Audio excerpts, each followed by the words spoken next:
जय हिंद। चलिए हम लोग बिहार इतिहास को देख रहे थे, बिहार हिस्ट्री को देख रहे थे। बिहार हिस्ट्री को हम लोग कहाँ तक देखे थे जी? हम लोग मौर्य मगध को देख रहे थे। महाजनपद में किसको देख रहे थे? मगध को देख रहे थे। मगध में कौन सा वंश था पहला? सबसे पहला वंश किसे माना जाता है जो पुराणों और महाभारत के आधार पर साक्ष्य मिला हुआ था? बृहद्रथ वंश। कौन सा वंश था? और ऐसे बहुत ज़्यादा जो साक्ष्य है, जैसे बौद्ध धर्म या फिर जैन धर्म के जो ग्रंथों के हिसाब से कौन सा है? हर्यंक वंश। पहला राजा किसको मानते हैं? प्राचीन का सबसे पहला राजा किसे माना जाता है जी? बिंबिसार को। किसको? बिंबिसार को माना जाता है। ये बृहद्रथ वंश में लगातार कौन कौन से राजा थे? बृहद्रथ वंश का संस्थापक कौन था? बृहद्रथ था, है ना। राजधानी कहाँ बनाया था? राजगृह। कहाँ बनाया था जी? राजगृह। अगला शासक जरासंध। इसी का एकमात्र क्या मिला? अखाड़ा। कहाँ पर? राजगीर में। और ये गया जी के नहीं, नालंदा के राजगीर। नालंदा के बगल में है राजगीर। जस्ट अगला शासक कौन आया था इसमें? सहदेव। अगला अंतिम शासक कौन था? रिपुंजय था। कौन था? रिपुंजय। हर्यंक वंश के संस्थापक कौन था जी? बिंबिसार। राजधानी कहाँ बना रहा है? रीजन क्या है कि राजगिरी क्यों बना रहा है? पहाड़ों से ये क्या हुआ है? घिरा हुआ है, जिसको मतलब ज्यादातर अपने आप को क्या समझ रहे लोग? सुरक्षित रहेगा। क्या रहेगा? ये सुरक्षित रहेगा। आगे की ओर बढ़ोगे तो इसी बिंबिसार के द्वारा वेल ट्रेन क्या रख रहा था? अपना सेना। पहले से ट्रेनर जो था, पहले से चीजों को सीखा हुआ क्या रख रहा है? अपना सेना को रख रहा है। दूसरा आप इसमें यह भी ध्यान रखेंगे, अस्थाई सेना रखता था। कैसा सेना रख रहा है? नहीं लिखवाए थे इसमें। एक ध्यान दीजिएगा कि प्राचीन इतिहास में सबसे पहला शासक बिंबिसार था जो कैसा सेना रख रहा है? अस्थाई सेना। कैसा रख रहा है? अस्थाई सेना। तो बिंबिसार एकमात्र जो था, लिख लीजिएगा, बिंबिसार जो था कैसा सेना रखता है जी? अस्थाई सेना रखता था। कैसा सेना?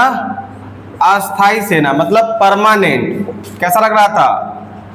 परमानेंट सेना रख रहा है। कौन? तो आपका बिंबिसार। कौन सा वंश का है जी? हर्यंक वंश। कौन सा वंश? 544 ईसा पूर्व से शुरू हुआ था। अगला शासक बताओ। अच्छा, यही बिंबिसार था जो क्या कर रहा है? कौन सी नीति से अपने इस साम्राज्य का विस्तार कर रहा है? विवाह और युद्ध की नीति। विवाह और युद्ध। विवाह किससे किया? विवाह किससे किया जी? वैशाली में एक लिच्छवी गणराज है, वहां के राजा नरेश चेत। क्या नाम है? उन्हीं की बेटी क्या नाम है? रानी चेलना से विवाह करके किसको मिला लिया? मगध में किसको मिला लिया जी? वज्जी को मिला लिया। किसको मिला लिया? उसके बाद यही बिंबिसार के बारे में मैंने बताया, एक जीवक रहता था। एक ये रहता था ना, क्या कहते थे उसको? वैद्य। क्या बोलते उसको? फिजिशियन रहता था, जिसका नाम है।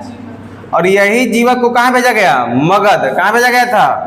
और मगध के उज्जैन में कौन सा महाजनपद? अवंती। कौन सा महाजनपद जी? अवंती था। कौन सा महाजनपद? अवंती के राजा चंद्रप्रदूत थे। चंद्रप्रदूत। इसी को ठीक किया तो क्या मिल गया? अवंती। क्या मिल गया? अवंती। किस में? मगध में। किस में मिल गया? अच्छा, एक चीज और देखिएगा जो कि मैंने नहीं लिखवाया आप लोग को। ये बिंबिसार ये प्राचीन वंश का पहला राजा है जो महात्मा बुद्ध जो है उनके समकालीन है। समकालीन समझते हैं आप लोग? समकालीन का मतलब जिस समय इस राजा का शासनकाल चल रहा था उसी समय महात्मा बुद्ध जी भी अपने धर्म का प्रचार प्रसार कर रहे थे, ज्ञान की प्राप्ति कर। समकालीन का मतलब साथ साथ। समकालीन का मतलब साथ साथ। तो इन्हीं के पूछा जाएगा कौन से प्राचीन वंश के समकालीन राजा महात्मा बुद्ध के थे? कौन से समकालीन राजा महात्मा बुद्ध के थे? तो कौन सा बताएंगे? बिंबिसार। तो महात्मा बुद्ध क्या बोलेंगे?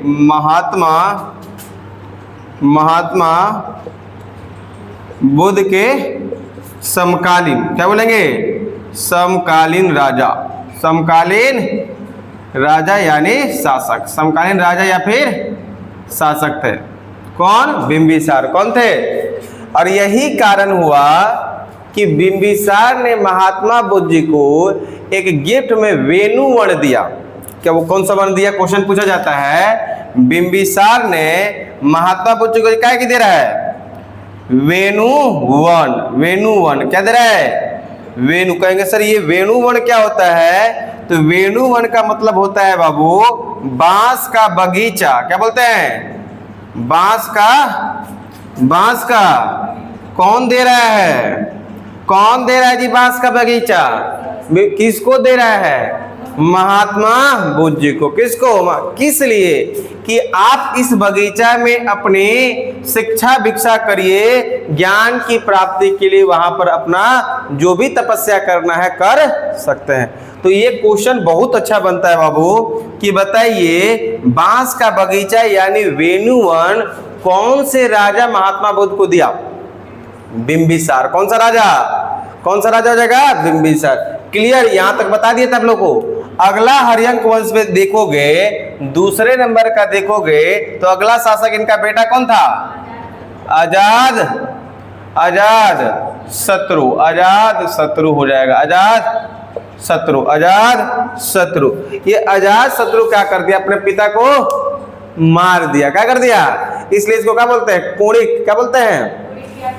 पितृहंता या पितृहंता। कुणिक या पितृ ऐसे लिखते हैं जी,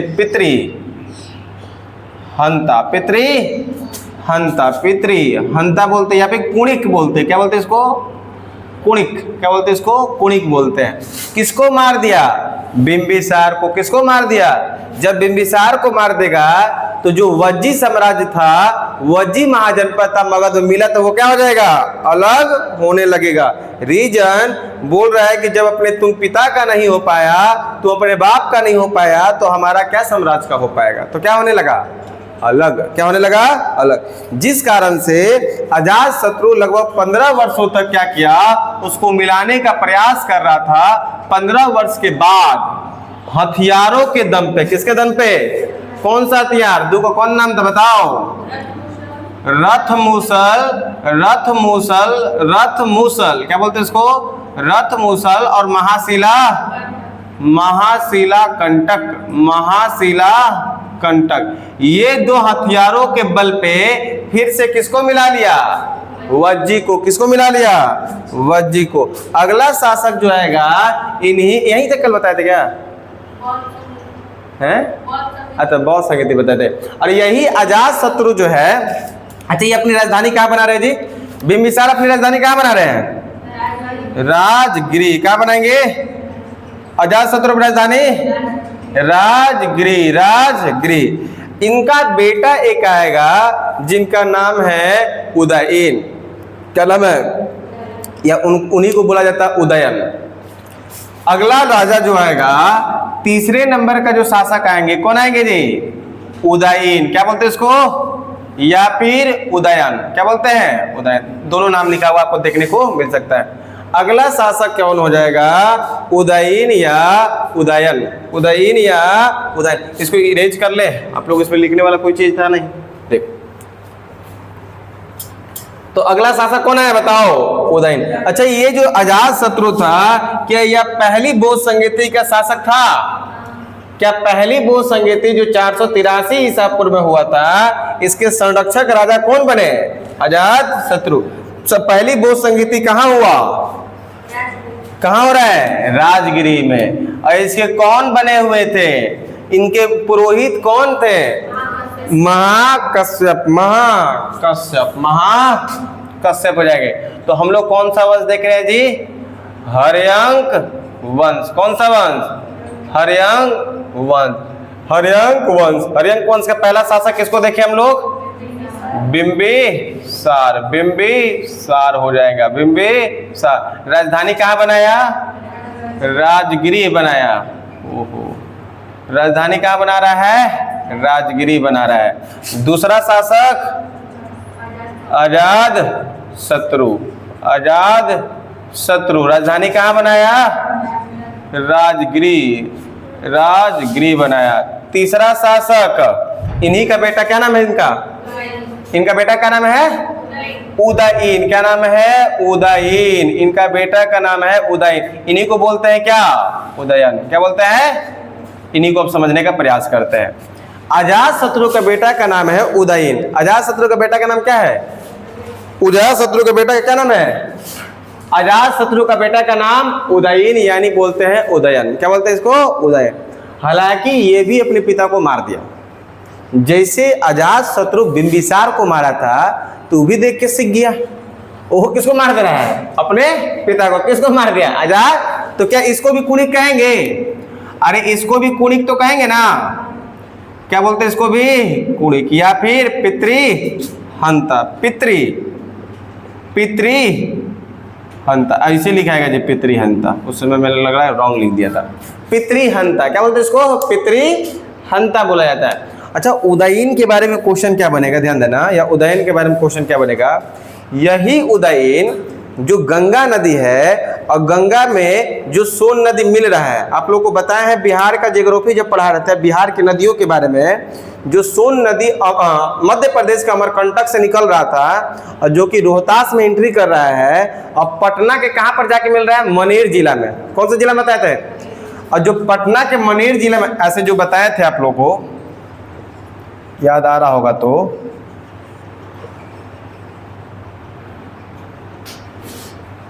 देखिए यहाँ पर, ये कौन सा नदी था? गंगा। कौन सा नदी था?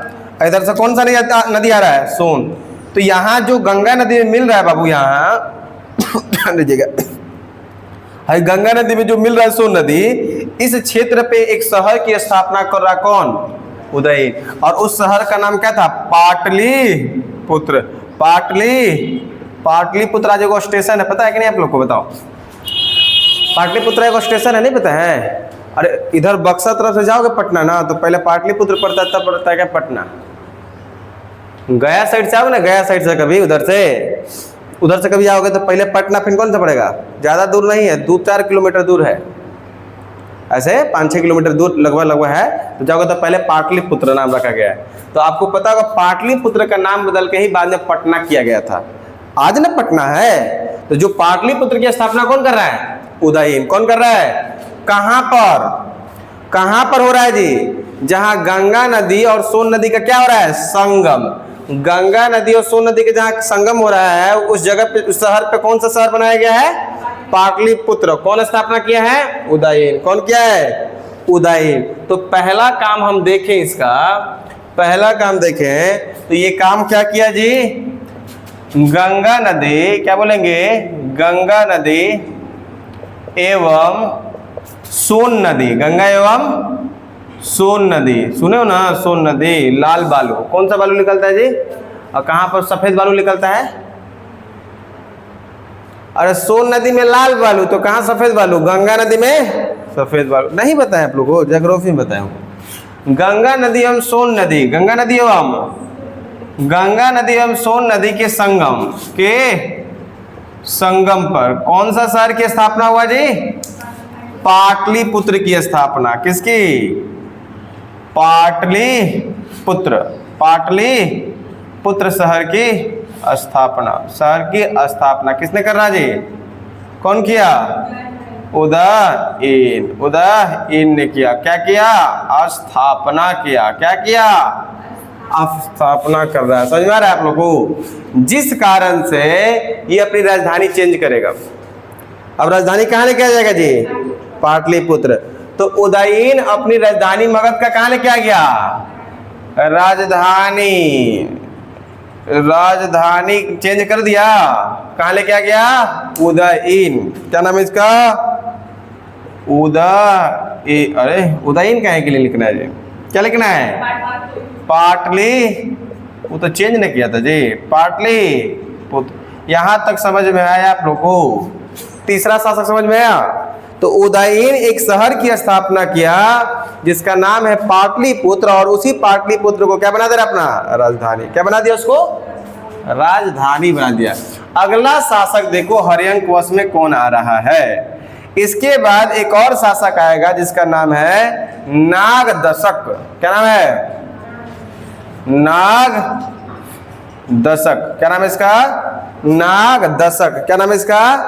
अंतिम शासक होता है। कौन सा शासक होता है ये? अंतिम शासक। अंतिम शासक, अंतिम शासक, अंतिम शासक। तो नागदशक है। कौन सा दशक है? नागदशक। कौन सा दशक? नागदशक। हर्यंक वंश का अंतिम शासक कौन है? और इन्हीं का एक सेनापति था जिसका नाम था शिशुनाग। सेनापति इसका कौन है? सेनापति। सेनापति कौन है जी? शिशुनाग। क्या नाम है इसका? शिशुनाग। इसका सेनापति का नाम है शिशुनाग। और यही शिशुनाग ऊपर सिखले है कि जब बेटा बेटा बाप बाप को मार रहा है तो हम तो सेनापति, हम तो और आसानी से मार सकते हैं, हमारा कौन रिश्ता है? नहीं, अरे उधर तो रिश्ता है बाप का और बेटा का, तब मार दे रहा है। हमारे कर से क्या रिश्ता है? समझ में आ रहा कि नहीं आ रहा? ये तो और आसान से मार सकता है कि नहीं मार सकता है? खाली माहौल बनाना है, खाली माहौल बनाना होगा। तो क्या कर दिया है?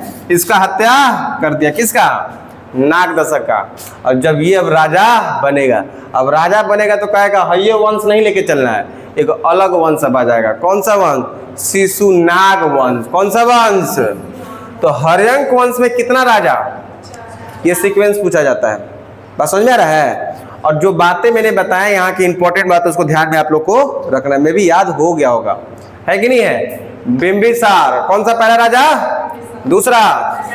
तीसरा? उदयन। कौन सा हो जाएगा? अंतिम शासक। नागदशक को कौन मार दिया? और एक नया वंश का स्थापना करेगा शिशु। और संस्थापक कौन होगा? यही मतलब है, यही राजा बनेगा। आगे देखा जाए, यहाँ तक हुआ? समझ में आप लोग को? क्लियर हुआ? आपको कम समझ में आ रहा होगा? अरे नहीं आ रही थी ना? हैं? वीडियो अपलोड हो गया है, आप लोग देख सकते हैं। आप लोगों को पता है ना, जो क्लास छूट जाता है इसका वीडियो अपलोड है, पता है कि नहीं आपको? हाँ, तो वहाँ से देख के तब अच्छे से समझ में आएगा। बस समझ में आ रहा है ना? अन्यथा थोड़ा सा आप लोगों को दिक्कत आएगी। इसको इरेज किया जाए जी, इसको इरेज किया जाए। देखिए अगला कौन सा वंश आएगा? अगला वंश शिशुनाग वंश। ये अपना राजधानियों चेंज कर देता है, शिशुनाग वंश। देखिए दूसरे नंबर का जो वंश आएगा मगध में। अभी कौन सा चल रहा है जी? महाजनपद मगध। और ये मगध चलेगा पूरा। मौर्य, गुप्त, मौर्योत्तर, गुप्योत्तर पूरा कौन सा चलेगा? मगध चलेगा। क्योंकि मगध ही आगे जाके सबको क्या कर रहा है? सब महाजनपद को क्या करेगा?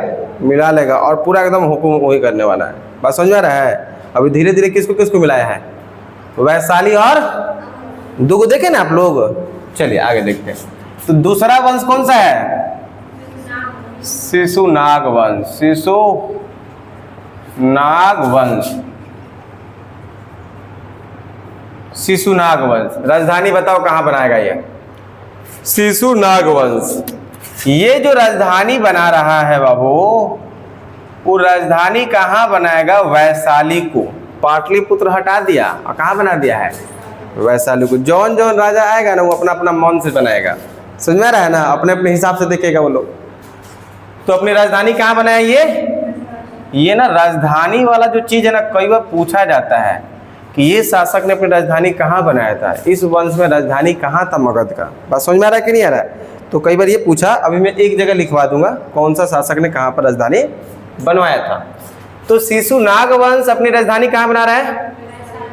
अच्छा, इसका संस्थापक कौन है जी? पहले ये देख लो ना। संस्थापक कौन है?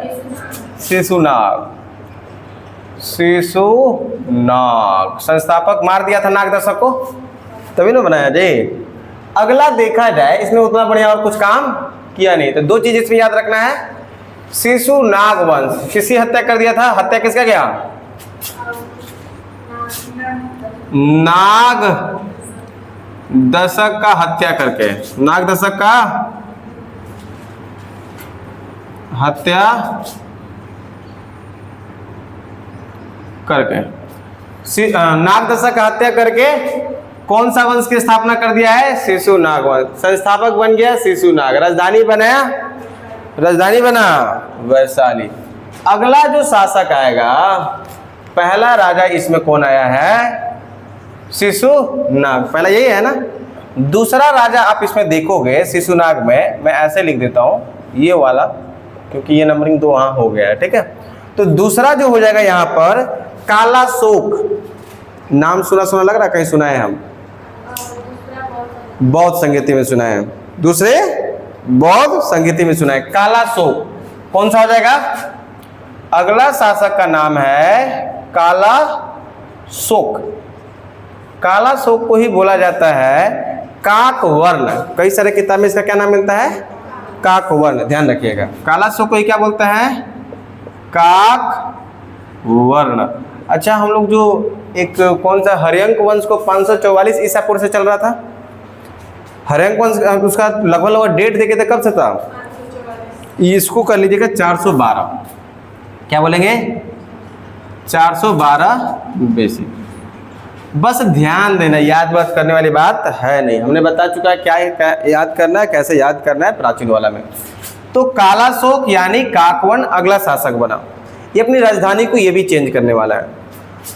ये जो है अपनी राजधानी को चेंज कर रहा है। राजधानी को क्या कर रहा है? कहां कर देगा? पाटलिपुत्र। राजधानी कहां चेंज कर दिया? कालाशोक अपनी राजधानी कहां चेंज कर दिया है? मतलब घुमा फिरा के राजधानी चलते रहेगा। समझ में आ रहा कि नहीं आ रहा? कोई वैशाली कर रहा है, कोई पाटलिपुत्र कर रहा है, कोई क्या कर रहा है? राजगिरी है। अब आगे जाके यही पाटलिपुत्र चलते चलेगा। कौन सा चलेगा? पाटलिपुत्र चलते चलेगा। समझ में आया? देखिए यहाँ पर कालाशोक यानी क्या है? काकवर्ण अपनी राजधानी कहाँ बना रहा है? पाटलिपुत्र। और ये पाटलिपुत्र को जो अपनी अस्थाई राजधानी बना दिया। कैसा राजधानी बनाया? कैसा राजधानी बना दिया है इसको? यानी पाटलिपुत्र को अस्थाई राजधानी बनाया। अस्थाई राजधानी बनाया। अस्थाई राजधानी बनाया। कौन बनाया अस्थाई राजधानी जी?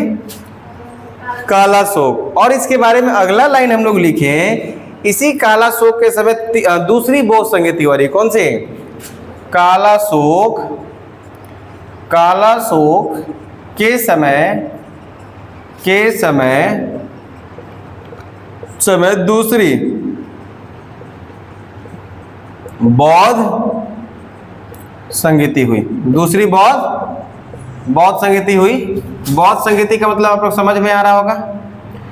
महात्मा बुद्ध जी का जब निधन हो गया, महापरिनिर्वाण कर लिए थे, उस समय राजाओं के द्वारा, कुछ पुरोहितों के द्वारा उस बौद्ध धर्म को प्रचार प्रसार के लिए बैठक बुलाया जा रहा था। उसी को क्या बोलते हैं?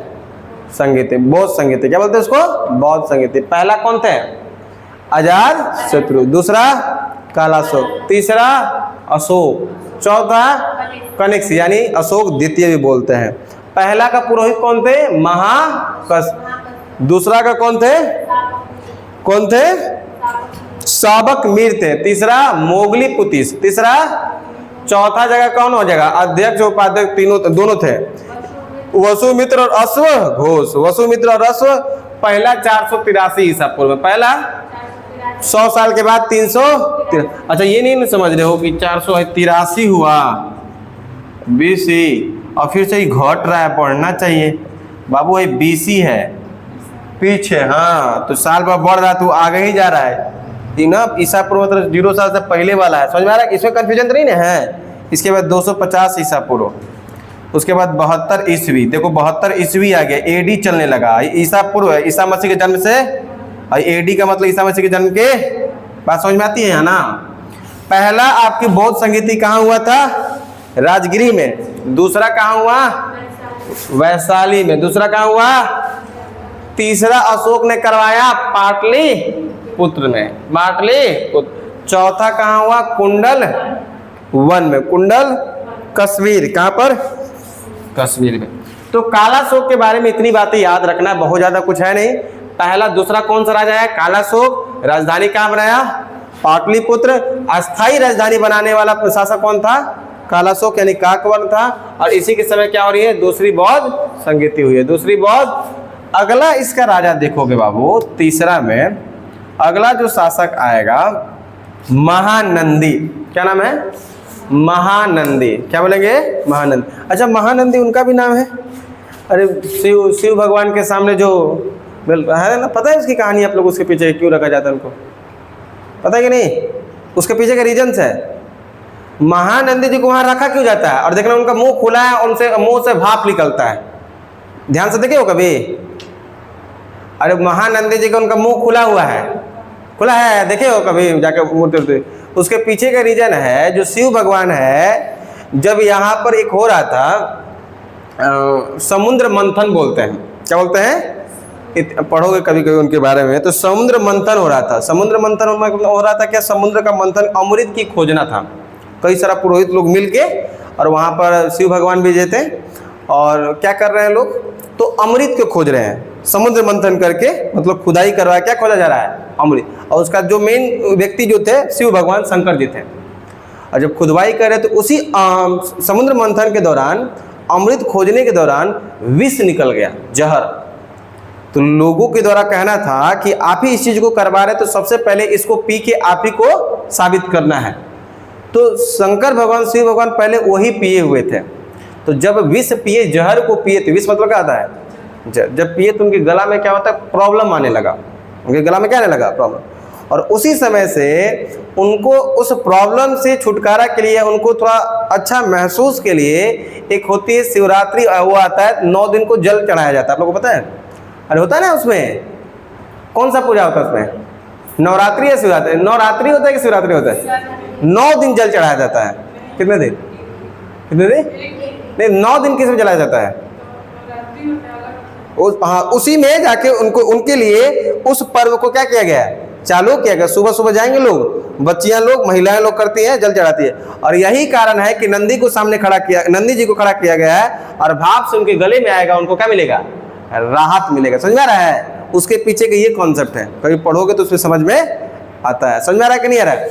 अब यहाँ देखो कौन आएंगे? महानंदी। कौन आएंगे? अगला शासक कौन आएंगे जी? महानंदी। इन्हीं का नाम होता है, पता है क्या? नंदी वर्मन। क्या नाम है? नंदी वर्मन।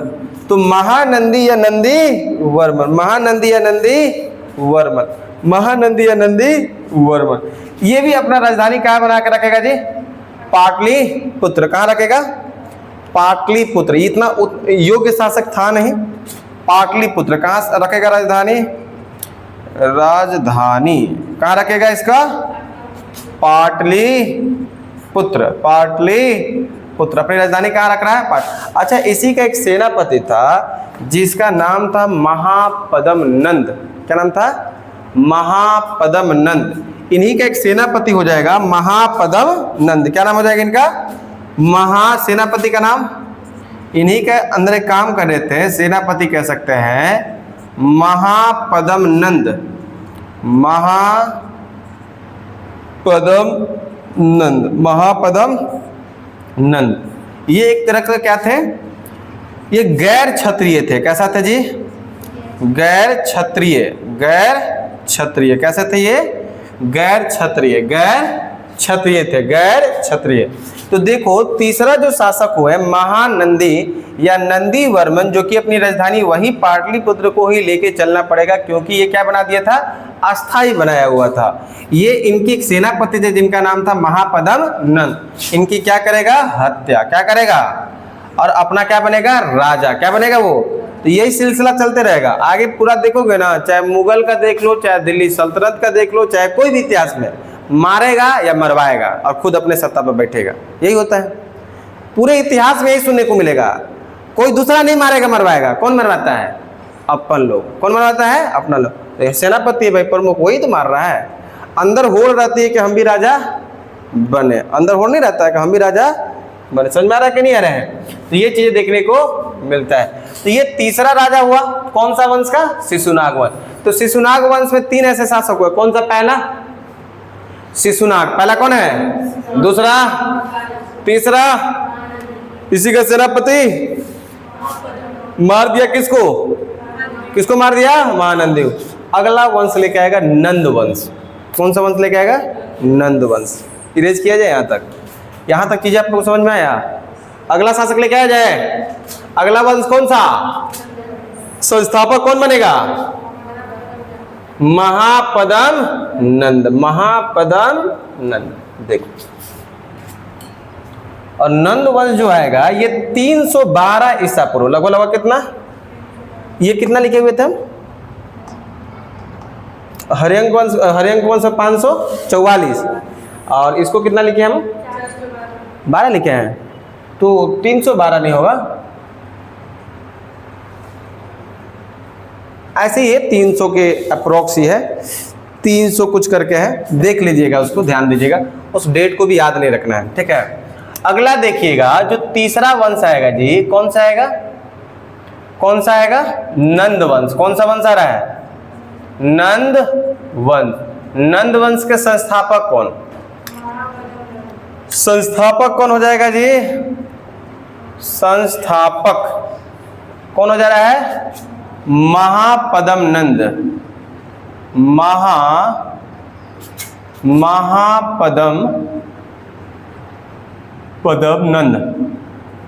महापद्म नंद हो जाएगा।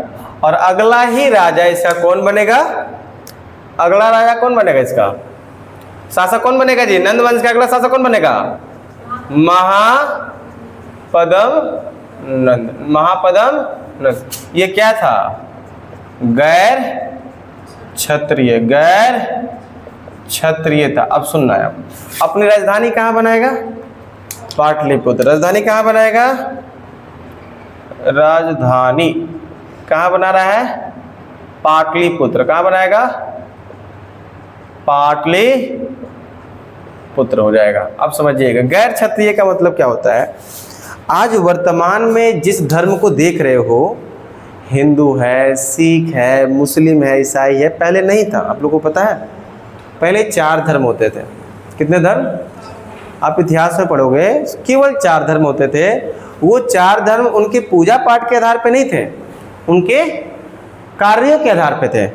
जैसे कोई शिक्षा दे रहा है, जो कोई पढ़ाई करवा रहा है, किसी को पढ़ा रहा है, किसी को कुछ सिखा रहा है, उसको बोलते थे ब्राह्मण। क्या बोलते थे?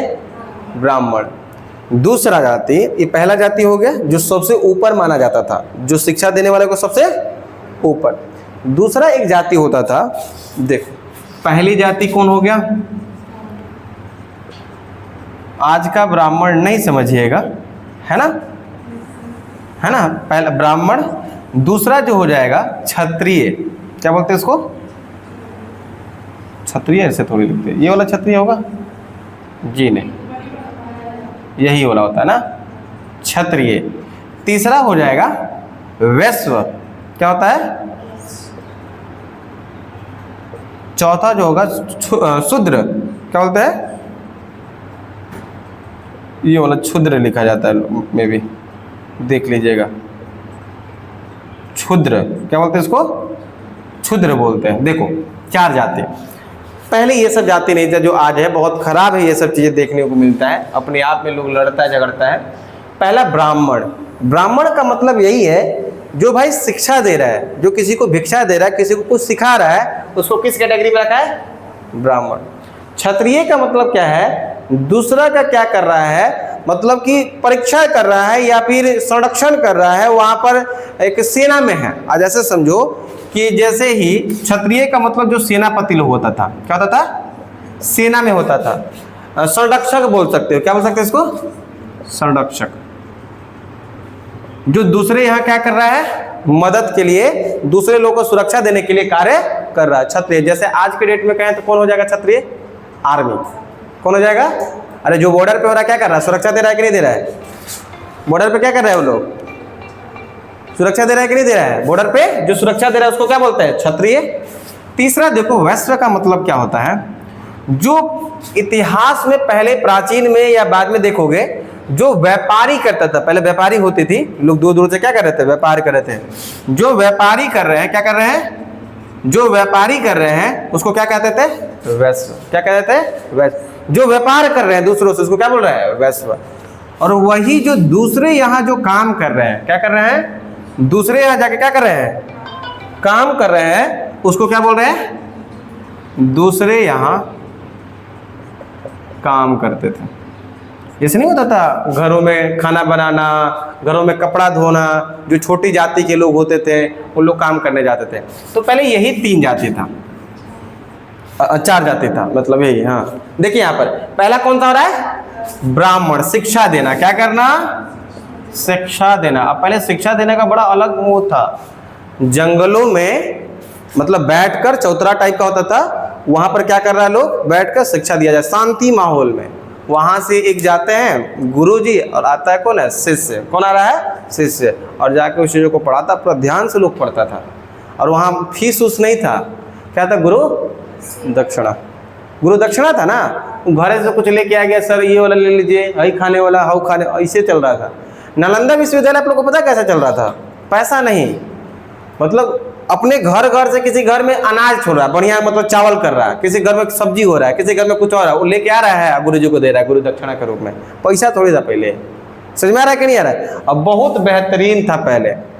इस तरह धर्म होता तो क्या एक ही घर में, एक ही घर जो है, एक ही परिवार में आपको अलग अलग धर्म के लोग मिल सकते थे? यस या नो?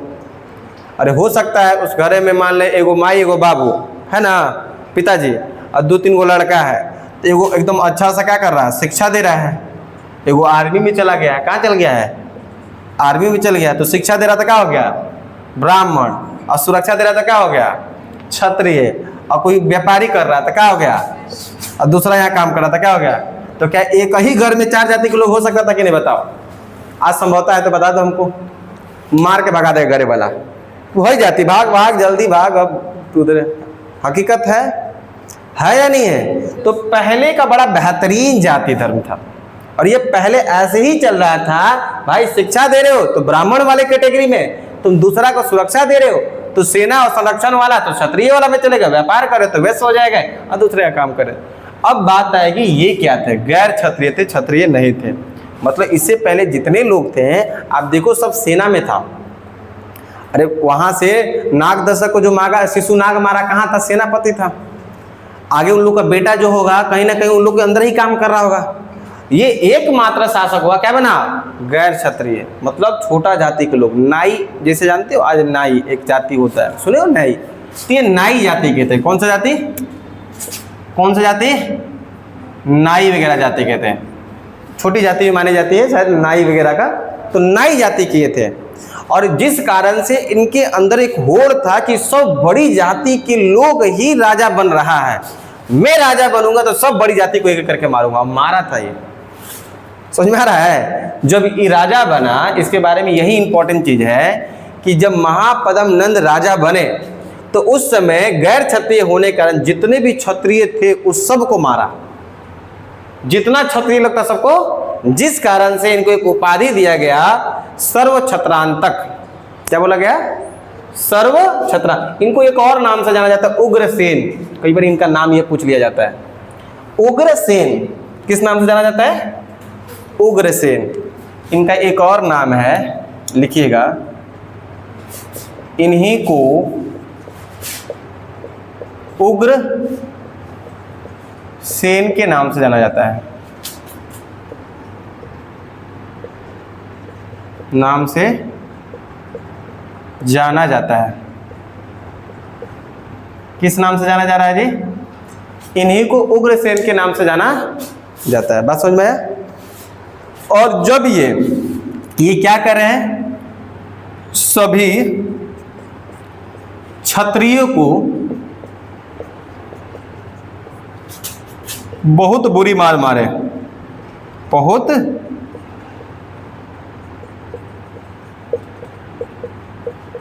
मारे, जिस कारण से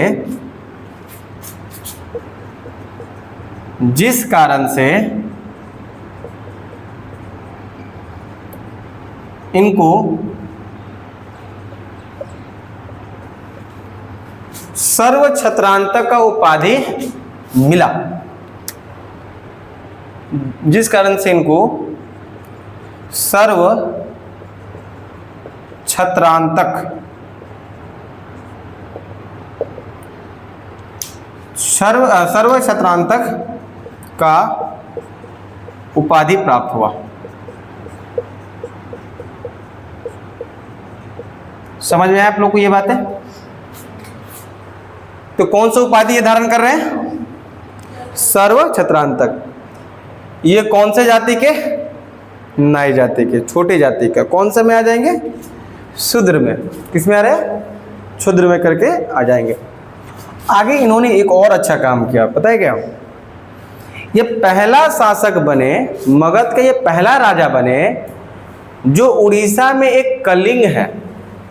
उड़ीसा में कलिंग युद्ध, जानते हैं आप लोग? कलिंग एक जगह है, क्या नाम है? कलिंग। उड़ीसा में कलिंग को सबसे पहले मिलाने का साक्ष्य मगध में कौन मिलता है? किनके बारे में मिलता है? महापद्मनंद। हालांकि आप सुने होंगे जो कलिंग युद्ध हुआ था जिसमें 1 लाख लोगों को मारा हुआ है, सम्राट अशोक, उनके बारे में पढ़े होंगे। लेकिन उससे पहले इन्होंने प्रयास किया हुआ है और सबसे पहले कलिंग को मगध में मिलाने का काम किसने किया है? महापद्मनंद। इसका साक्ष्य एक लेख से मिलता है, हाथी गुफा अभिलेख। राजा खारवेल के द्वारा लिखवाया गया था। अभिलेख हमने बतवाया हुआ है। अभिलेख जानते हो? अभिलेख आप लोगों के क्लास में बताया या नहीं? नहीं बताया है? अभिलेख क्या होता है? हाँ, पहले जो दीवारों पे, गुफाओं पे पत्थरों से खोद खोद के लिख जाना क्या कहलाता है? अभिलेख। कई टाइप के होता है, जैसे एक स्तंभ लेख जो ऐसे खड़ा दीवार पे लिख देना, स्तंभ लेख। भित्ति लेख जो कि उसमें एकदम डार्क कर करके, गड्ढा कर करके लिख देना पहाड़ों में। उसके बाद एक होता है गुफा लेख, गुफा में जाके लिख देना, तो उसको बोलते हैं गुफा लेख बोलते हैं। अगला देखा जाए यहाँ पर तो इन्होंने क्या काम किया है? सबसे पहले कलिंग को मगध में मिलाने का कार्य किया। और इसका साक्ष्य कहां से मिल रहा है? कौन सा? हाथी गुफा अभिलेख। किसने लिखवाया था? राजा खारवेल। राजा खारवेल। तो लिखा जाए इसको, सबसे पहले कलिंग को, किसको? सबसे पहले कलिंग को, सबसे पहले कलिंग को मगध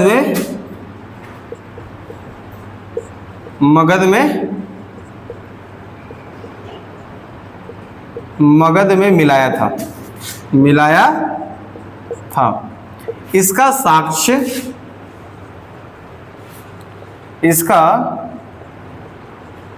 साक्ष्य कहां से मिलेगा?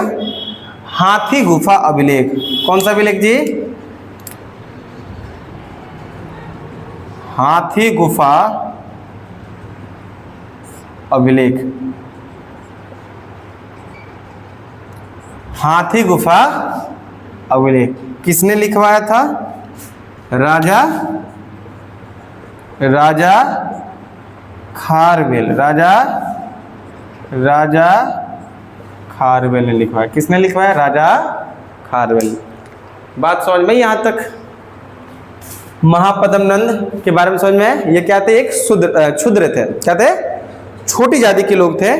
एक छोटी जाति के थे जिसके कारण से इनके अंदर होड़ था कि हालांकि पहले बड़ा जाति जो राजा होता था ना, तड़पाता था छोटे जाति लोग को, लोगों को थोड़ा सा तो जुल्म करता था। तो उनके अंदर होड़ था कि मैं जब राजा बनूं तो मारूंगा, और बड़ा मारा। जिस कारण से उन्होंने कौन सा उपाधि लिया? सर्व छत्रांतक का। उन्हीं को किस नाम से और जाना जाता है? उग्रसेन के नाम से जाना जाता है। इन्होंने सबसे पहले किसको मगध में मिलाने का प्रयास किया है? कलिंग। किसको मिलाया है? सबसे पहले कलिंग को मिलाया। किसको मिलाया है? कलिंग को। कौन से अभिलेख से पता चलता है? किसने लिखवाया था? बात समझ में? यहाँ तक।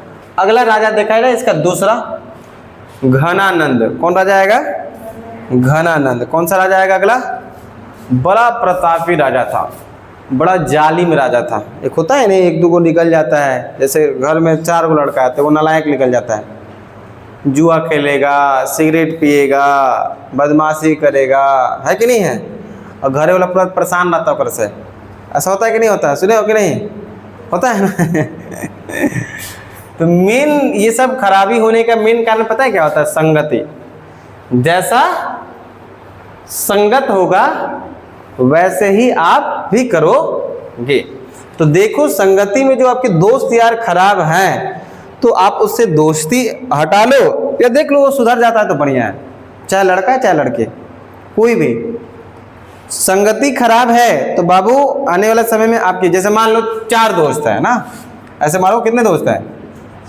4 दोस्त है, 3 ना मतलब उनकी ठीक नहीं है सोच या नेचर गंदा है, वो थोड़ा सा गलत व्यवहार करते हैं या फिर नेगेटिव सोच होता है या फिर उन ऐसा काम करते हैं जो घर में बार बार डांट सुनने को मिलता है। तो ये चौथा भी दोस्त जो होगा लगातार रहेगा तो ज़्यादा चांसेस है कि ये भी उन्हीं लोग के कैटेगरी में धीरे धीरे आ जाएगा, कंफर्म है। लेकिन यही मान लो 4 दोस्त में से 3 बढ़िया नेचर का है, एक खराब है, तो ज़्यादा कोशिश होगा कि ये भी धीरे धीरे बढ़िया हो जाए, क्योंकि मेजोरिटी ये लोग है ना। और ढेर खराब होगा तो हो सकता है तीनों को और बर्बाद कर दे, वो अलग बात है। जब तुलिए जाए बर्बादे करना है तब तो फिर हो ही गया। तो संगत बहुत खराब चीज होता है, समझ में आ रहा है कि नहीं आ रहा है?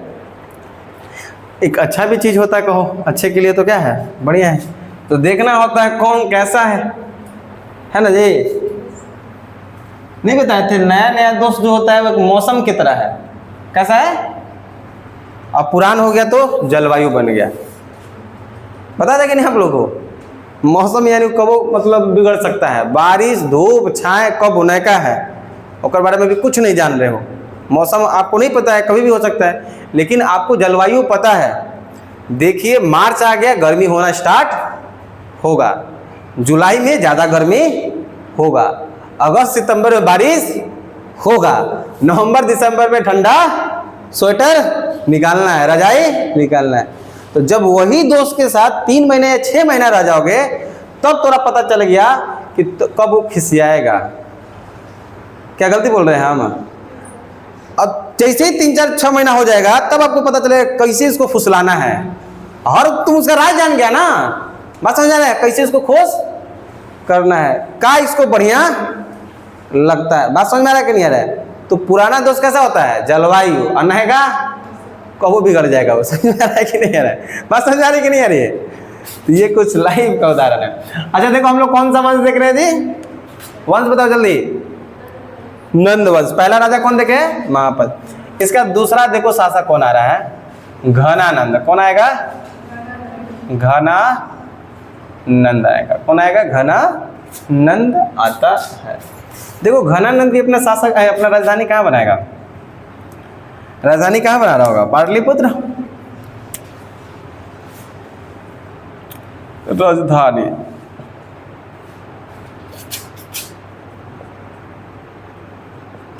पाटलिपुत्र बना के चलेगा। आगे देखा जाए, घनानंद एक बहुत प्रतापी, सुनना ध्यान से सुनना कहानी इसके के क्या मोड़ ले रहा है। घनानंद एक बहुत प्रतापी शासक, जालिम नहीं होता है, अपने होड़ में रहता है। एक होता है कि नहीं, हम पूरा एटीट्यूड उसको बोलते हैं, एकदम अपने ही पूरा वो घमंड में है, घमंडी भी बोल देते हैं लोग। नहीं, एटीट्यूड को क्या बोलते हैं? है वो बड़ा घमंडी है जी, सुनबे नहीं करती है किसी का, ऐसे होता है ना। तो ऐसा यही था घनानंद। तो एक व्यक्ति थे जिनका नाम था चाणक्य, जिसको कौटिल्य बोलते हैं, उन्हीं को विष्णुगुप्त के नाम से भी जाना जाता है। एक व्यक्ति हैं, महापुरुष व्यक्ति हैं, बहुत ज्ञानी व्यक्ति हैं, जिनका नाम है चाणक्य। इसी को बोलते हैं कौटिल्य। इन्हीं को क्या बोलते हैं जी? इन्हीं को बोला जाता है विष्णुगुप्त। क्या बोलते हैं इन्हीं को? अब कौनों नाम आ जाए जो कि आप सभी को तो पता चल ही गया, आप समझ जाइएगा वो चाणक्य हैं, लेकिन ज़्यादातर आप किस नाम से जानते हो? चाणक्य, है ना। तो ये एक व्यक्ति हैं और ये शिक्षा लेने के लिए आए थे। एक मैंने आप लोगों को बताया हुआ है, एक महाजनपद जो 2 बताया था कि जो पाकिस्तान में है, कंबोज और गंधार, और कंबोज की राजधानी तक्षशिला, उसी तक्षशिला में वो महाविद्यालय वहाँ था, एक तक्षशिला। क्या थे ये? शिक्षा लेने के लिए आए थे काफ़ी पहले। शिक्षा लेने के बाद धीरे धीरे इतना शिक्षा ले लिए कि वहाँ का क्या बन गए? वो गुरु। और शिष्यों को क्या देने लगे? शिक्षा। अब ये चाणक्य जो है यहाँ के क्या बन चुके हैं? गुरु बन गए। और ये चाणक्य बहुत पढ़ा लिखा व्यक्ति, बहुत तेज मस्तिष्क दिमाग के थे। तो इन्होंने सोचा, ये रहने वाले भारत के, कहाँ के? भारत के, पढ़ने गए हुए थे। इन्होंने सोचा कि अपने भारत में जो साम्राज्य है, जो महाजनपद है, ये अपने भारत में अलग अलग बिखरा हुआ है। और जब कोई चीज़ अलग अलग बिखरा होता है तो ये इस चीज़ को बताता है कि वो चीज़ें कमज़ोर हैं। जब उस चीज़ को इकट्ठा कर दिया जाए तो वो मजबूत हो सकता है। जैसे आप एक पतली पतली टहनी लेना, मान लो ये पतली पतली क्या है? लकड़ी है, तो इसको बहुत आसानी से तोड़ दोगे। लेकिन जब पतली पतली लकड़ी को काफ़ी ज़्यादा मिला दोगे तब इसको तोड़ने में आपको मुश्किलें आएंगे, है कि नहीं ऐसा? तो ये बताता है यूनिटी यानी एकता। तो एकता का पाठ पढ़ाते थे वो, एकता का चीज़ बताते थे। तो उनके मन में आया कि ऐसा अपने भारत में है कि महाजनपद अलग अलग है, तो भाई ये तो कमज़ोर है। ऐसी स्थिति बना रहे तो भारत से बाहर से कोई देश लोग बहुत आसानी से आएगा, आक्रमण करेगा, धन लूटेगा लेके, तो ये बड़ा दिक्कत होने वाली है। ये एहसास किसको हो रहा है? चाणक्य को। भाई पढ़े लिखे हैं तो उन्हीं को नहीं ये चीज़ें लगेगा। बिना पढ़ा लिखा नेता कैसे बढ़िया कर सकता है? वो तो डिपेंड है दूसरा पे। बात समझ रहा है? जो पढ़ा लिखा रहेगा वही अच्छी सोच और एग्जीक्यूटिव आ पाएगा उसके मन में। किसी बाढ़ को कैसे रोकना, भी आ ना रहा है असम में, मर रहा है लोग, मर रहा है कि नहीं मर रहा है? तो यहाँ पर अब चाणक्य की सोच आया तो कहा कि देखिए कि भारत में सबसे बड़ा महाजनपद कौन चल रहा है, उससे बात किया जाए और उससे बात करके कोशिश किया जाए कि सभी महाजनपद को एक बनाया जाए, जिससे ये होगा कि बाहर से कोई आक्रमण करे तो उसको बचाया जा सके और सब मिलके लड़े। ये बात कौन कह रहा है? उनको पता चला कि भारत में सबसे बड़ा महाजनपद उस समय कौन हो गया है? मगध। कौन हो गया है? तो कहते चला जाए अब कहाँ? मगध चला जाए। और उस समय मगध का राजा कौन है भाई? जब चाणक्य मगध आया तो उस समय राजा कौन है? घनानंद। कौन राजा है? कितना देर का हुआ ये? 52। चलो इस कहानी को हम बताते हैं पहले। तो मगध कौन जा रहे? चाणक्य। अब बात करने पहुंचेंगे किससे? तो उनको समझा रहे हैं, देखिए एकता का पाठ पढ़ाना स्टार्ट किए उनको भी।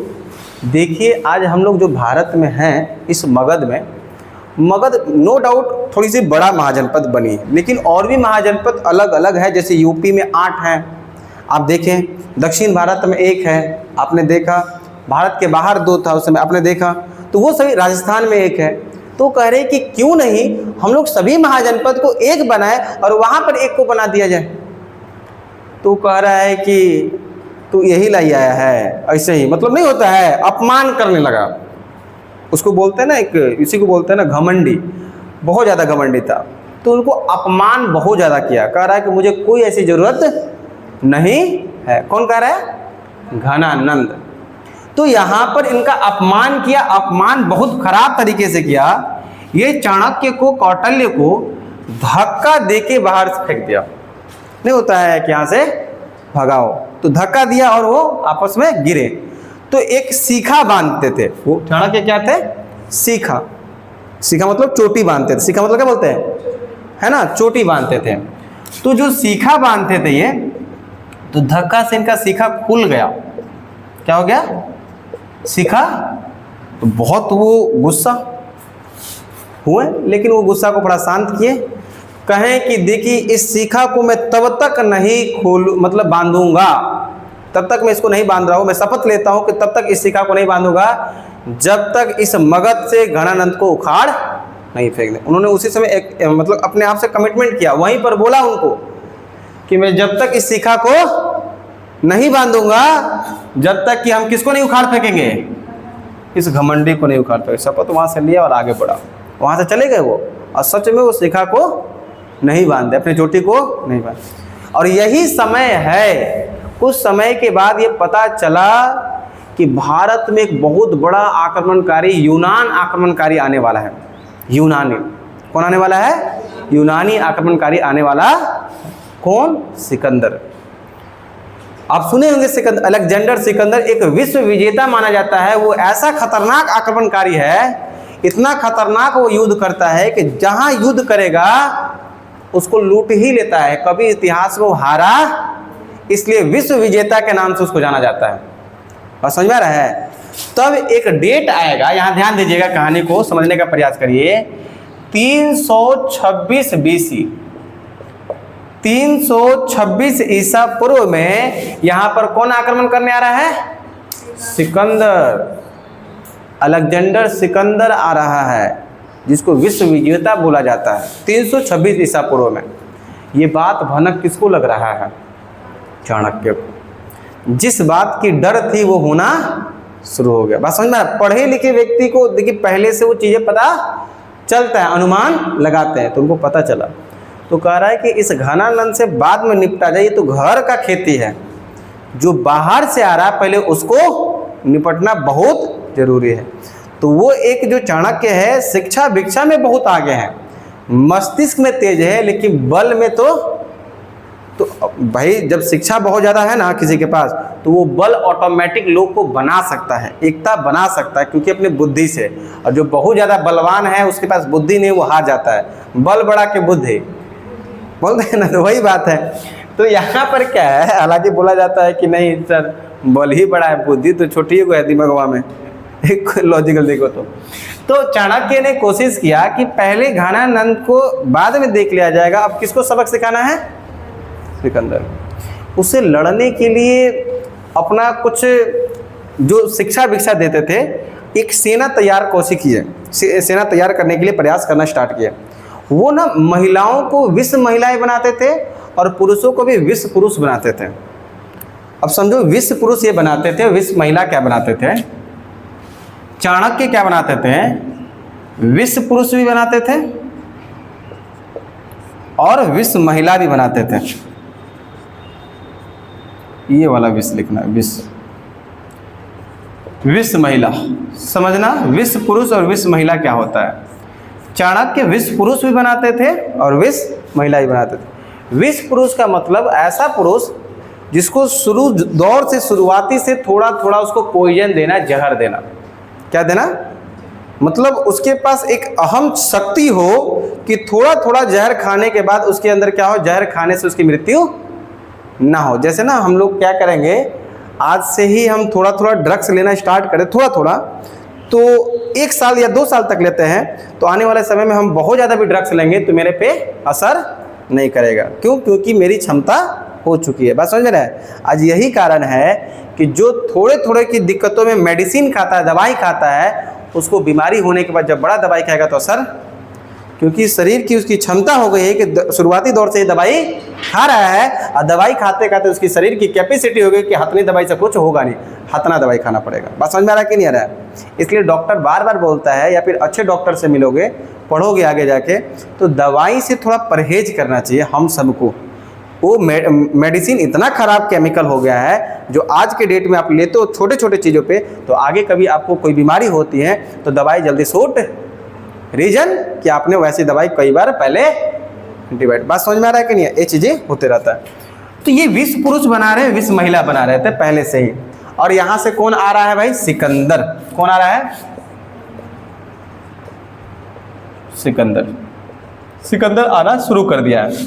देखो ये भारत है, यहाँ रूस था, रूस के पास एक पर्वत है जिसका नाम है हिंदू कुश पर्वत। कौन सा पर्वत है? हिंदू कुश पर्वत। यहीं से लोग पार करके एक दर्रा से आ रहा है, खैबर दर्रा करके एक नाम है, खैबर दर्रा पार करके आ रहा है लोग, वहां से चलना स्टार्ट कर दिया है, और यहाँ से ये भी तैयारी करना स्टार्ट कर दिया है। जैसे ही ये जो सिकंदर अपनी सेना को लेके पहुंच रहा है, भारत में एंट्री कर रहा है, तो आपको याद होगा जब हम जम्मू कश्मीर बताएंगे, एक नदी बताएं जिसका नाम है झेलम। झेलम नदी के पास आया, यहाँ झेलम नदी है, इस झेलम नदी के पास आया सिकंदर, और इस झेलम के पास में एक पहले से राजा हुआ करता था, राजा पोरस। नाम सुने हो कभी कि नहीं? राजा पोरस। तो सबसे पहले ये सिकंदर की मुलाकात किससे हो रही है? ये सिकंदर की सबसे पहले मुलाकात किससे हुई है? राजा पोरस से। आमने सामने हुआ राजा पोरस, लड़ाई हुई बीच में, और यहाँ पर राजा पोरस यहाँ पर युद्ध में हारेगा, बिल्कुल हारेगा, 100% हारेगा, क्योंकि यहाँ पर बहुत बड़ा एक योद्धा आ रहा है, कह सकते हो। कौन आ रहा है? योद्धा आ रहा है, क्योंकि इसको विश्व विजेता इसीलिए नहीं बोल रहे हैं, विश्व का विजेता है, जिस युद्ध में जा रहा है उसको जीत के पोरस को हराया, लेकिन मारा नहीं। रीजन, क्योंकि उसको मगध के बारे में पूरा खुलासा देखना था, क्या क्या चीजें हो रही है, कितना उसके पास हथियार है, कितने पास सेना है, ये सभी जानकारी एक भारत के लोग ही दे सकता है। तो उसको हराने के बाद जो भी जानकारी थी, उसको मारा इसीलिए नहीं था कि उससे पूछा कि बताओ मैं तुम्हें जिंदा छोड़ूंगा इस तौर पे, क्योंकि आपको मगध के बारे में बताना है, जो कि सबसे बड़ा महाजनपद आपके भारत में है। तो बताया ऐसा ऐसा बात है, इतनी सेना है, इतना इसके पास हथियार है, हाथियों से लड़ाई करता है, ये सब चीज़ें बताया। और जब भनक लगा किसको? चाणक्य को, कि झेलम के पास ये लोग आ गया है। किसको भनक लग रहा है? चाणक्य को। तो जैसे ही एक ब्यास नदी आप लोग को बताए होंगे, ब्यास नदी की ओर बढ़ता है, तो यहाँ के कुछ लोग थे, उनको भी पता चला कि ये जो सिकंदर है बहुत दर्दनाक और खतरनाक आदमी है, क्यों कैसे भी करके इसको रोका जाए भारत में आने से, नहीं तो बहुत समस्या हो जाएगी, पूरे भारत पर अधिकार कर लेगा तो दिक्कत हो जाएगा, क्योंकि बहुत बड़ा राजा है। तो यहाँ के लोग ने अफवाह फैलाना शुरुआत किया कि ये जो ब्यास नदी है, ये जो कौन सा नदी है? ब्यास नदी है, इतना गहरा है, इतना गहरा है, जो भी इससे पहले आज तक पार इसको किया, वापस लौट के लोग को डराने का प्रयास किया गया। कौन? वहाँ के लोग। कौन कर रहे वहाँ के? तब तक यहाँ के जो 20 महिलाएं बनाए हो रहे थे, कौन? चाणक्य, उन लोग को भेजना शुरू किए। कहाँ? ब्यास नदी के किनारे। कहाँ भेजना शुरू किए हैं? ब्यास नदी के किनारे। कौन भेज रहा है? चाणक्य। मतलब एक रणनीति है, एक स्ट्रेटजी है, कैसे भगाना है वो चाणक्य कर रहे हैं। अब देखो कैसे कैसे कर रहे हो। तो वहाँ पर बात में उन लोगों को फंसाया गया। सबसे पहले वहाँ के लोग फंसा रहा है, लोग कह रहा है कि देखिए आज तक जो भी इस ब्यास नदी को पार किया है वापस नहीं आया है। तो सिकंदर कह रहा है ऐसा है क्या? लोग कहा बिल्कुल नहीं है, तो आप पार करके दिखवा लीजिए ना। वो कहा तो लोग एक रात वहाँ रुका, पहले विचार बनाए क्या किया जाए। तब तक चाणक्य यहाँ से जो 20 महिला बनाए हैं उसको भेजे। कहाँ पर? ब्यास नदी। और जो महिलाएं लोग को इसीलिए भेजा गया क्योंकि महिलाएं उस काम को कर सकती है। सुनना, पुरुष जाएगा तो सीधा क्या हो जाएगा? युद्ध। बस समझ में रहा है। और जब युद्ध हो जाएगा तो कब वो लोग जीतेगा जी? कभी ये लोग जीतेगा। भाई यहाँ सेना लेके आया है, इस महिलाओं को इस रणनीति से बुलाया गया है कि इस महिलाओं को वहां भेजो और इस सेना को महिलाओं की तरह फंसाएगी लोग। मतलब रणनीति देखो उन लोग का, इस महिलाओं को वहां भेजना है और इस महिला के द्वारा उनकी जो सेना है उनको फंसाना है अपने जाल में और उसको कमजोर करना है। अब फंसाया लोग और फंसा के, ये लोग तो 20 महिला थी, जहर पहले से लेती थी। तो बताया जाता है कि जब उन लोग को बुलाई, महिला लोग फंसाई उन लोग को, और उन लोग को क्या बुलाई? नदी के किनारे बुलाई। किसको? सेना लोग को। किसको बुला रही है?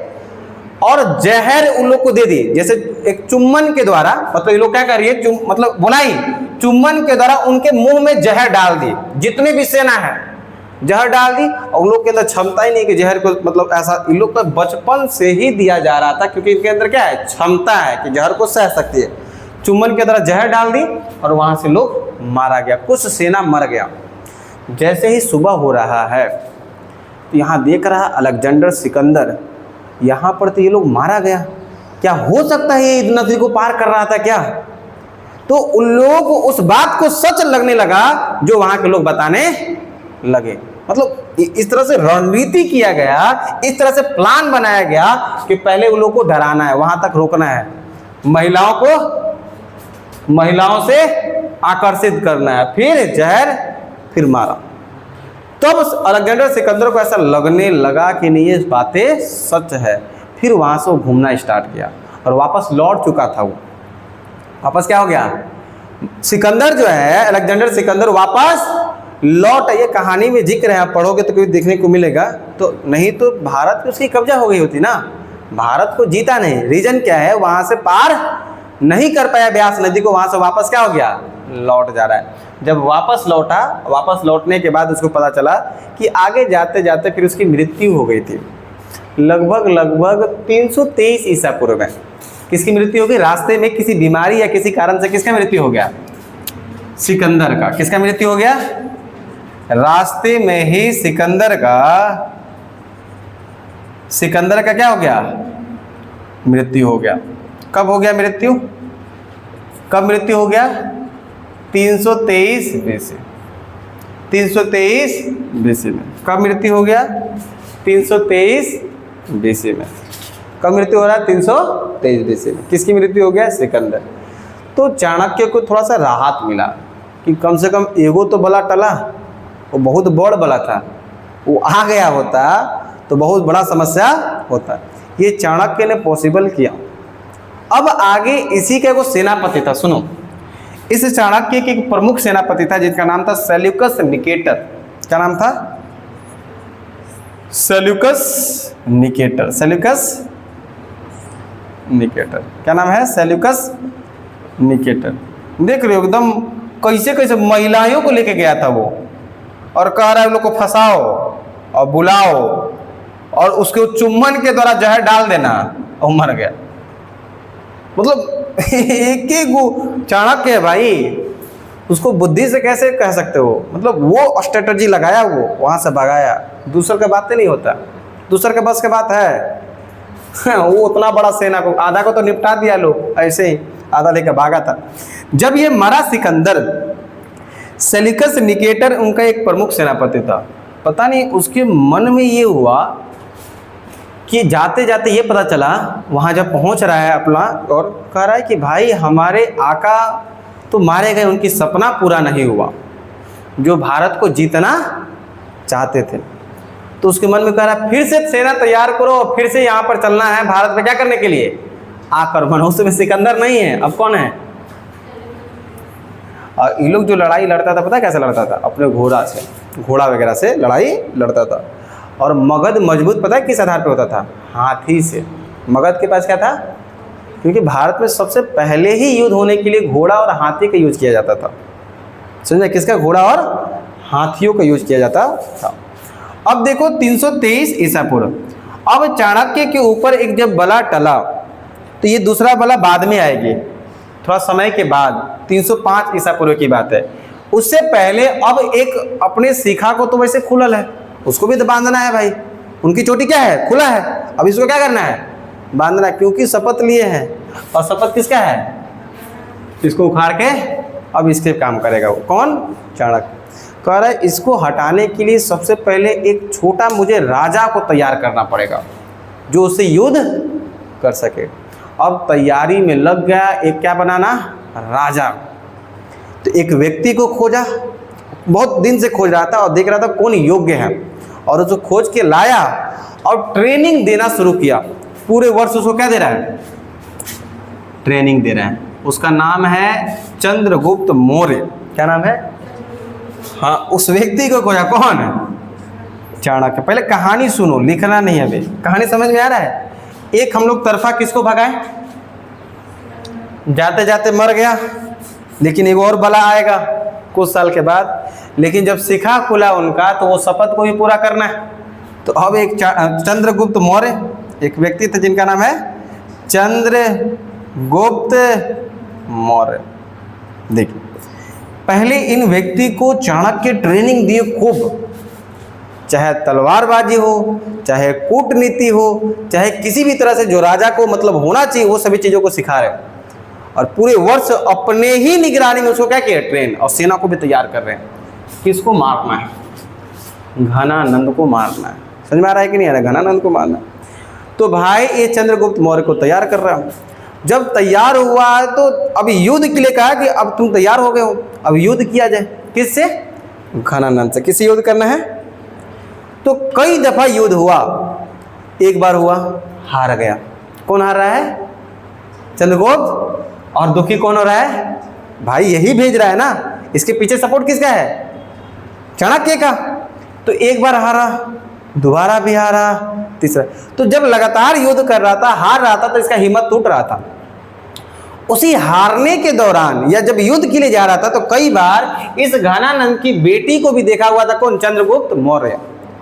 बड़ा ये किस्सा आता है, कई बार देखिएगा राजा का बेटी आएगा, समझ में आ रहा है, देखा और पसंद कर लिया। कौन? चंद्रगुप्त मौर्य। और प्यार करने लगा किसके बेटी से? अब वही बात किसको पता चल रहा है? अब कह रहा है तब तो बाबू लड़की का बाबू भैया चक्कर है, तब तो ये नहीं कुछ कर पाएगा, क्योंकि लड़की एक ऐसा चीज है जो लोगों की हिम्मत को, चीजों को कमजोर कर सकती है। मानते हो कि नहीं इस चीज को? जो काम पुरुष नहीं करवा सकता है वो काम कौन करवा सकते हैं? महिला। समझ में आ रहा है कि नहीं आ रहा है? तो यहाँ जब चाणक्य को पता चलता है तो चाणक्य कहता है देख बाबू, तुमको एक बहुत बड़ा राजा बनना है तो सैक्रिफाइस करना पड़ेगा, अपने आप को चीज़ों से बचाना पड़ेगा। खूब समझाया, समझा दिया इसको बढ़िया से। और सबसे पहला गलती ये लोग क्या कर रहा था, जब ये लोग युद्ध के लिए जा रहा था तो सीधा जो मगध की राजधानी है पाटलिपुत्र उस पर कर रहा था। शायद इस समय राजधानी राजगिरी को बना दिया गया था। किसको बना दिया गया था? राजगिरी को। तो उस समय क्या कर रहा है कि सबसे पहले ये लोग जो युद्ध कर रहा था ना, तो राजगिरी पे युद्ध कर रहा था। भाई कभी भी युद्ध करो ना, किसी बड़ा चीज को हराना है तो उसका मेन जहां पर पावर, उसको नहीं जाके तुम छेड़छाड़ करो, सबसे पहले साइड से खत्म करो। साइड से तुम पहले उस पर आक्रमण करो तो छोड़ेगा थोड़ी, वहां से जीती नहीं, क्योंकि सबसे ज्यादा मजबूत तो वहीं पर है।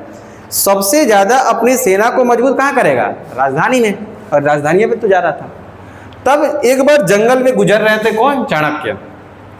सोचते रहे थे कि कैसे जीता जाए उसे युद्ध। भाई अभी तक हमारी शिखा खुला हुआ, उसको बांधना है। तो चाणक्य जब एक गुजर रहे थे जंगल से, वहाँ पर एक महिला थी और अपने बच्चे को खीर दी थी। कटोरे में क्या दी थी? अपने बच्चे को। तो देखें, हालांकि वो खीर को देख रहे थे चाणक्य। देखें, जब बच्चा को खीर दिया गया तो पूरा गर्म था, और बच्चा जब खीर खा रहा था तो एकदम सीधे बीचवे में से हाथवा डाला तो एकदम उसको हाथ जलने लगा, तो बाहर हटाया। वो देख रहे थे कौन? चाणक्य। जैसे बच्चा को खीर दिया गया तो नहीं होता है कि एकदम बच्चा एकदम बीचे में हाथ डाला तो उसका हाथवा क्या हो रहा है? जल रहा है।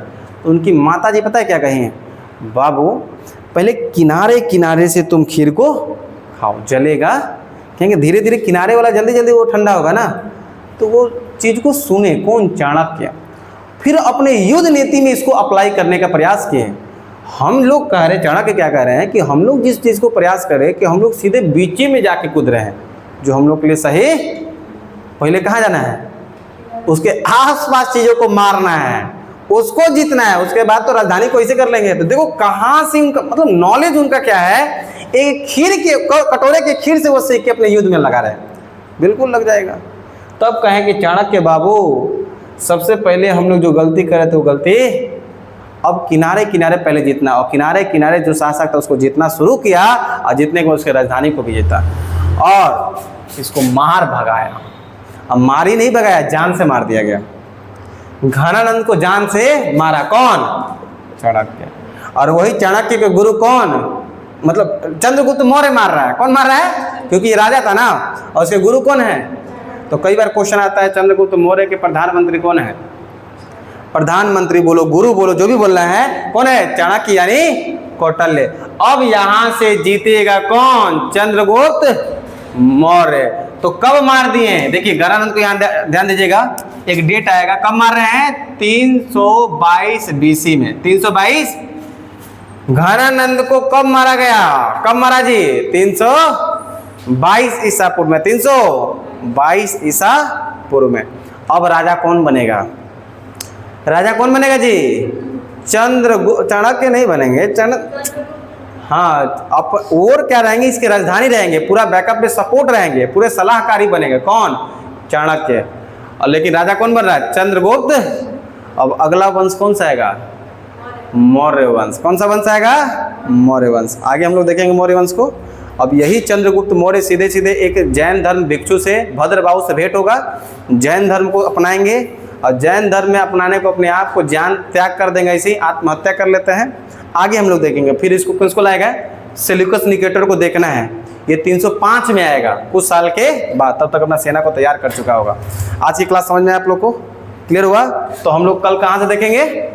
मौर्य वंश को चालू करेंगे, जिसके संस्थापक कौन बनेगा? चंद्रगुप्त मौर्य। आई होप कि आप सभी को भी ये कहानी समझ में आया होगा।